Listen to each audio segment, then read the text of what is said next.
Khas untuk peminat-peminat pasukan bola sepak Penang FC. Mana hampa semua? Mana orang kita? Pakat mai turun bagi penuh stadium Bandaraya. Peminat setia bersiap sedia. Penang FC nak berentak sangat sengit dengan pasukan Sabah FC dalam perlawanan akhir pertama MFL Challenge Cup 2025-2026.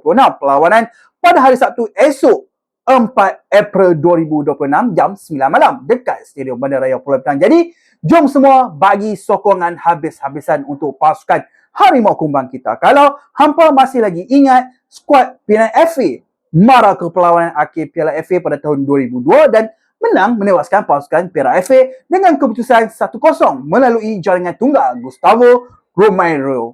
Untuk orang-orang lama penyokong setia Pulau Pinang FA, pastinya hampa akan terkenang detik-detik penuh berdebat itu. Selepas 24 tahun, Pulau Pinang sekali lagi menempah tiket ke perlawanan akhir Challenge Cup dan penyokong Pulau Pinang dapat merasai semangat perlawanan akhir walaupun perlawanan akhir ni bermain secara timbal balik. Walaupun selepas tahun 2002, Penang FA sudah pun menjuarai Piala Sultan Haji Ahmad Shah 2003, Liga FAM 2013 dan Liga Premier 2020, tetapi aksi akhir tetap lain aura dia. Lebih berdebal, lebih semangat, lebih bersejarah. Perlawanan kedua 19 April 2026 dekat Stadium Lingkar Sabah. Dua-dua perlawanan ini menentukan siapakah yang akan membawa balik trofi MFL Challenge Cup 2025-2026. Jadi, hampa semua jangan lepaskan peluang bagi sokongan hangat tanpa henti. Dan peminat Penang FC terutamanya, hampa